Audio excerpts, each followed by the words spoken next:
It had been a long, hard winter along the slopes of the Great Smoky Mountains, and still the towering treeless domes were covered with snow. From the hillside, above a light was cast from a lone candle that had been placed in the window of a log cabin, and then suddenly withdrawn. A gruff voice called out, "What you doing that for, Thomas? What's the point of putting a candle in the window?" The interior of the cabin was in great disarray. Cooking utensils stood uncleaned about the hearth. Dishes and bowls of earthenware were assembled upon the table in such numbers as to suggest that several meals had been eaten without the ceremony of laying the cloth anew. Saddles and spinning wheels, an ox yoke and trace chains, reels and wash tubs were pushed together in the corners of the room.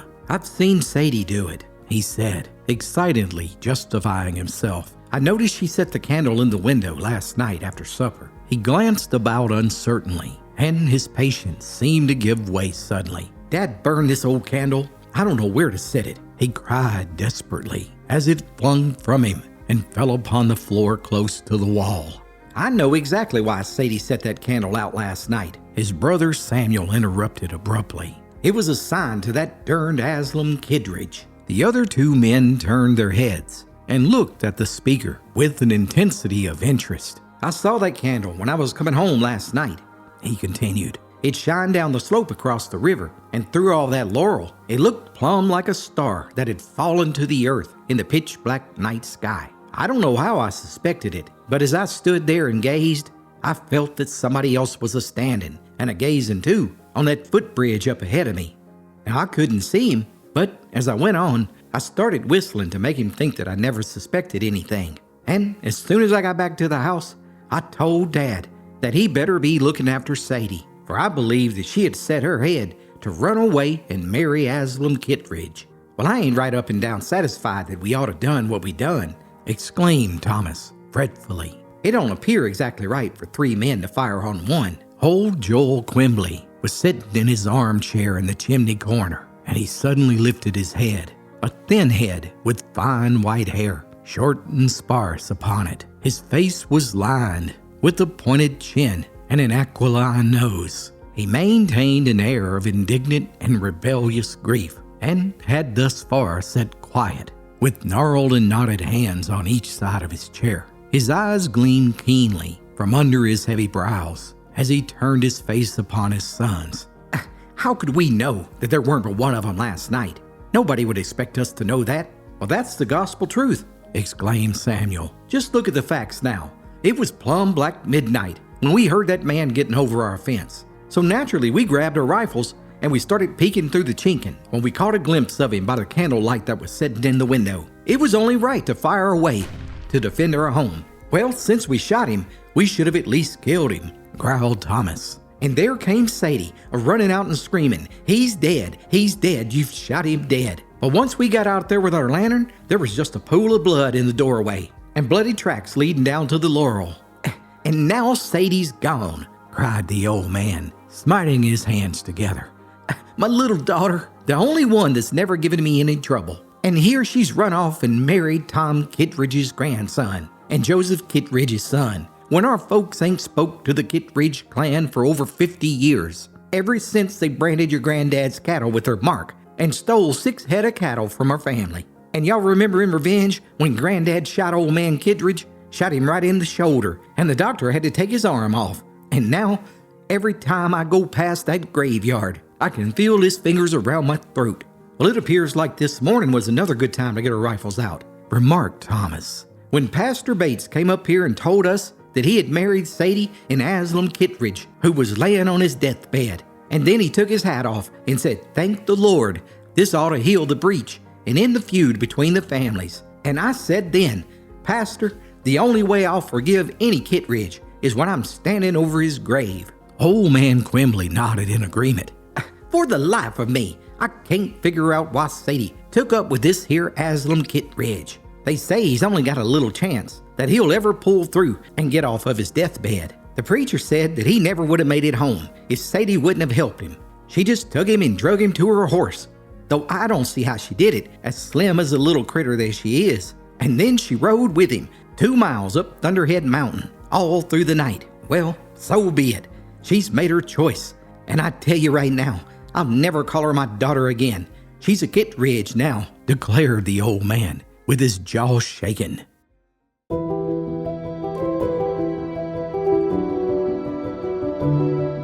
And so it was. Sadie, on that momentous night, had forever left the depths of Cades Cove and that free and careless young identity for which she had been born.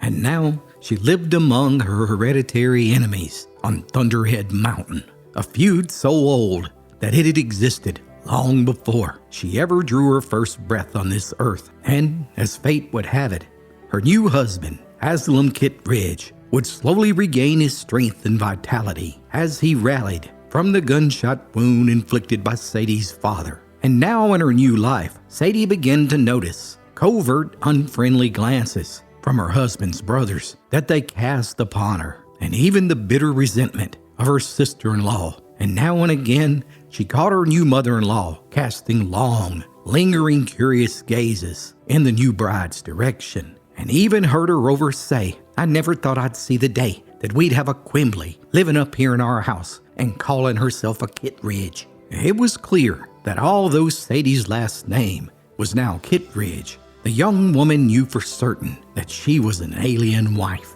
But this was her new life, and the same serene stars that shone above Thunderhead were the same ones that shone over the cove. Sadie would watch from her new front porch as the rising moon ascended through the rugged gap in the range, over the dusky purple slopes and the black crags, and revealed the river below by the amber reflection of its light. She had often sat on the steps of her porch, her elbows on her knees, her chin in her hand, and looked into the far distance at the valley below where her father's cabin stood. One night, her new mother-in-law surprised her and joined her on the porch. "It appears to me that you talk mighty little. There ain't no use in getting tongue-tied up here on the mountain." Sadie was startled, and she raised her eyes with a stare of amazement at this unexpected overture. "Yes, ma'am," Sadie replied. "I just don't feel much like talking no ways. I never talked much, even back at home, since there weren't nobody but men folks at our house. I'd rather hear y'all talk than to hear myself talk." The old woman scoffed at the reply. "Listen to you now. These heathen folks of this country, they'll never rest until they make their elders shoulder all the burdens. And what do you want a poor old woman like me to talk about?" Sadie hesitated for a moment and then looked up with a face as radiant as the moonbeams. "Well, why don't you tell me all about Aslam? How was he afore I ever met him?" The mother just laughed. "You're a powerful fool, Sadie. My boy might love you right now, but you mark my words, this marriage will never last, and this will never be your home."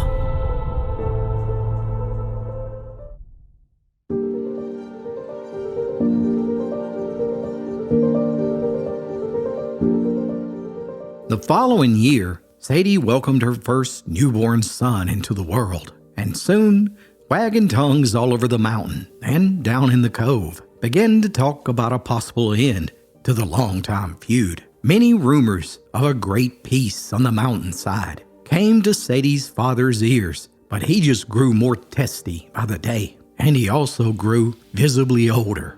Not that he wished his daughter to be unhappy, but the joy, which was his grief and humiliation, was neatly flaunted in his face. For Sadie's part, she wanted nothing more than to restore her relationship with her father. As complicated as it all had become, she never stopped loving or caring about him. She wanted him to love his new grandson, in spite of the last name that he was born with. And each and every time Aslam rode off to do some trading down in the cove, Sadie would tell him, "Honey, if you see Joe Boyd in town, tell him to give my respects to my pa, and let him know that his grandson is thriving, and how I would love to come visit him if he would let me." And then she would watch her husband ride off into the distance, full of confidence and happy anticipation. But unbeknownst to Sadie, Absalom never delivered any of her messages.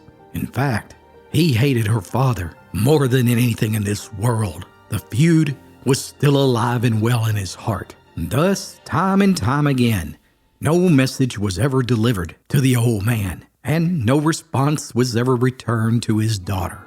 Sometimes Sadie would take her child in her arms and carry him down a path, worn smooth by her own feet, to a jagged shoulder that thrust out from the mountain, where all the slopes fell away, where she could clearly view the cove.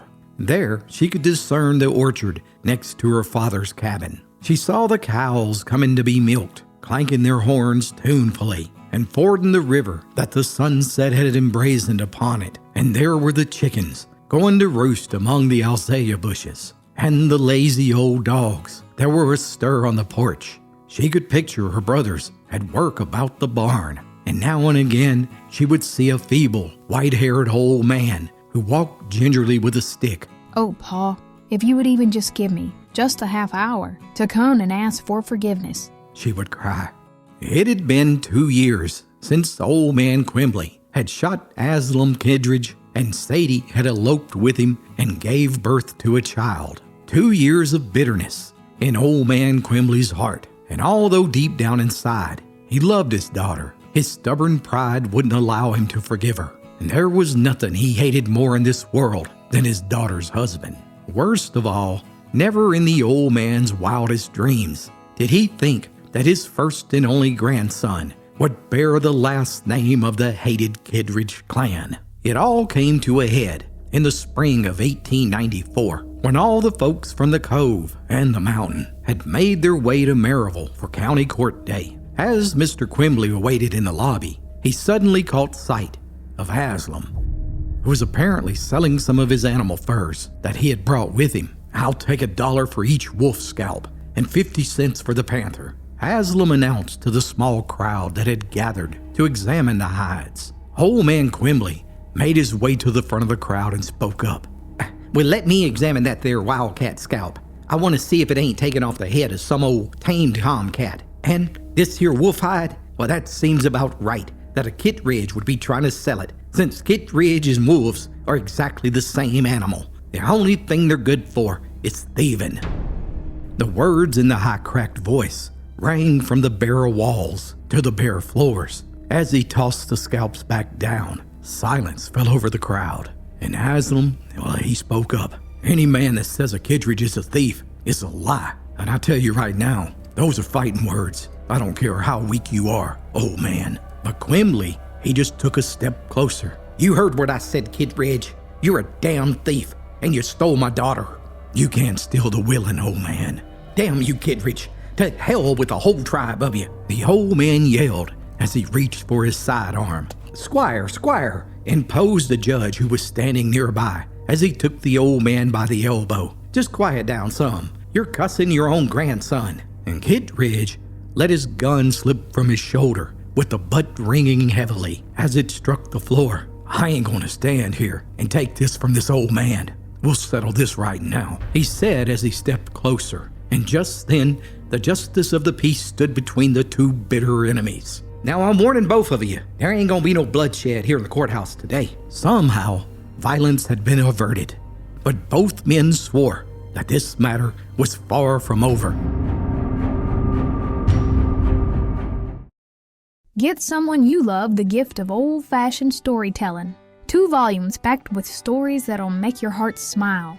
Visit theappalachianchannel.com to pick up your copy today.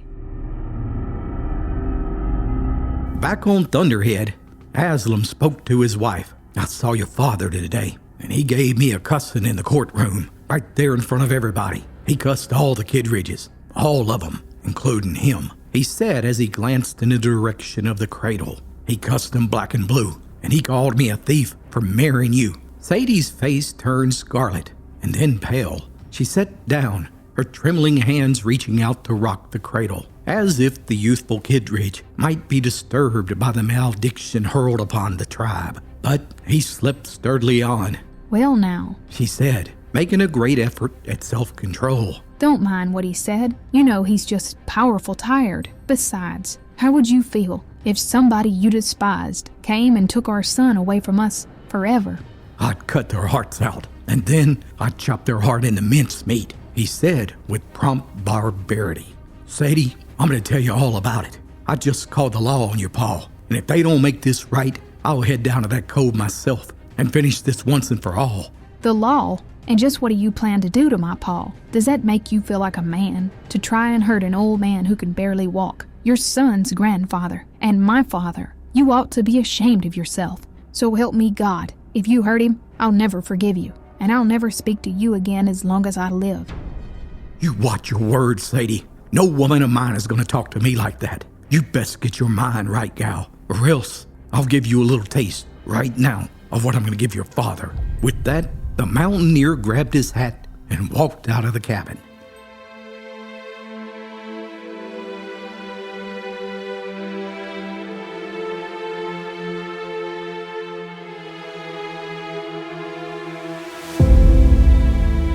Aslam spent the afternoon working in the shop. He took little notice when Sadie carried the baby out to the garden spot to do some weeding. Hours went by when dark clouds suddenly rolled across the mountains and unleashed a torrent of rain.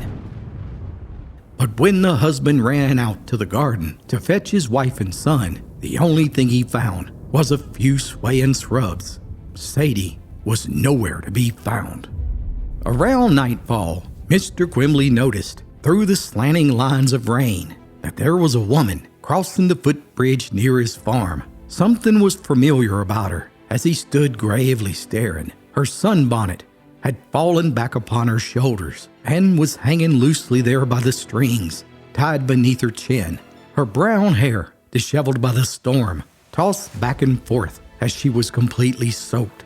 The old man held his palm above his eyes to get a better look. The recognition was coming definite, but he could scarcely believe his senses. Was it indeed Sadie, who was covered in just as many teardrops as she was rain? And there she stood, for the first time in over 2 years, forlorn and sorry, with swollen, sad, dark eyes, and completely exhausted.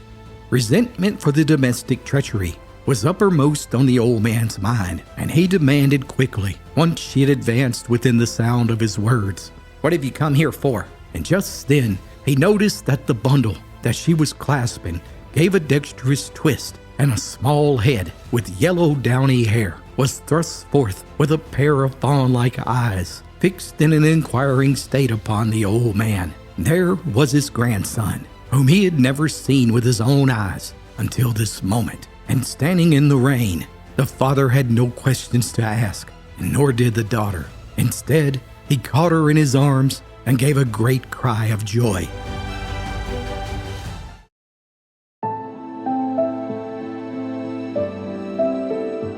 Later that night, as the father and his sons, along with the prodigal daughter, sat in silence in the cabin, the youthful baby scampered about the floor, exploring its new environment. But the truth was that this young Kittredge was as unwelcome in the cove as his mother had been back on Thunderhead Mountain. Not understanding, the child looked up time and time again, gurgling with laughter, displaying his 2 front teeth, only to be met with the dark, frowning faces of his mother's brothers. Instead, they solemnly gazed beyond him and looked into the fire, ignoring his very existence. A week went by, and soon neighbor Joe Boyd paid a visit to the Quimbley farm, where he found Sadie feeding the chickens. "Well, howdy, ma'am. I reckon you heard, but I've been up to the mountain, and Aslam sent word for me to ask you just when he'd be able to see the baby boy again." Sadie had pondered this moment for quite some time, and her husband's threats of violence were still fresh and ringing in her ears. No, she had made her mind up. Her father had been right all along. She should have never ran off with Aslam. She had experienced firsthand the deep feelings of resentment between the 2 families that was entrenched and as hardened as the granite ridges of Thunderhead itself. Mr. Joe, I'm much obliged to you for riding all the way out here to deliver the message. That's right kind of you. But if I'm being honest, I don't rightly feel safe around that man. He's already threatened my father's life, and last time I saw him, he threatened violence on me. And quite frankly, I weren't raised to let a man beat on me. Now he might think I left out of fear, but the truth is, sir, I left for his protection. 'Cause so help me God, if he were to lay one finger on me or my baby, I would have shot him dead as he slept. No, sir, there ain't gonna be no visits for a while, and you can tell him I said so. But you see, both the Kittredge and the Quimbley families had lots of connections, even when it came to the law. And before long, Sadie received a summons from the county court that a judge was bound to decide the custody of the young boy. And a few days later, the courthouse was to witness the gathering of both the Quimbley and the Kittredge clans as they both packed the building. And the animosity between the two, it was so thick you could cut it with a knife. Wasting little time, the judge quickly called the court to order and got down to the business at hand and quickly called Haslam Kittredge to the stand. "Mr. Kittredge, are you the father of this boy? Tell me about him." "Oh, yes, sir. He's about a year old. And he eats anything he can get. Cabbage, fat meat, anything. And he ought to be able to walk by now. But, Your Honor, he ain't being raised right over there," he said as he glanced at his wife. "They just pamper and fatten him. All he does is sleep. He's so lazy now that he won't be no count at working once he's grown if he stays over there."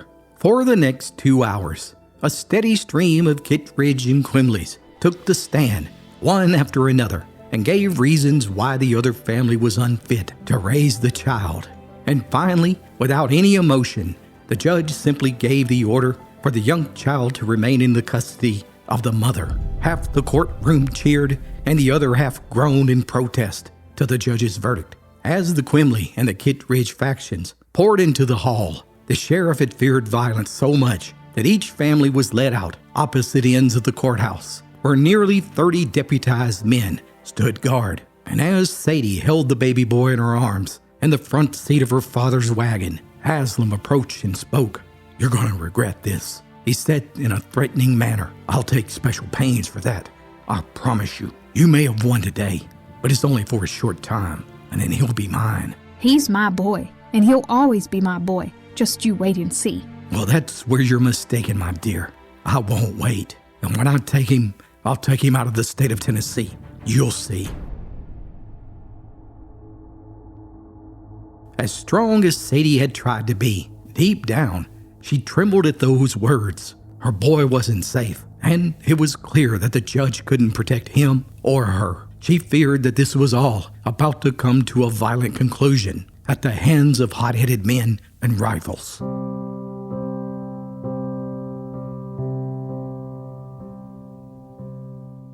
Everything was deeply submerged in the snow before the Quimbleys made it back to the little cabin nestled in Cades Cove.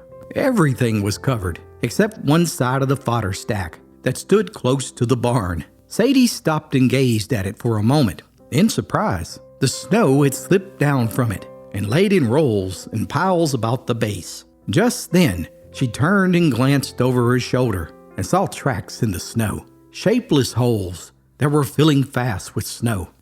Surely they were just cow tracks who had come to the barn to be milked, but it was hard to tell in the steady snowfall. So she entered the barn and placed her baby boy on a pile of hay where he could sleep as she milked the cow.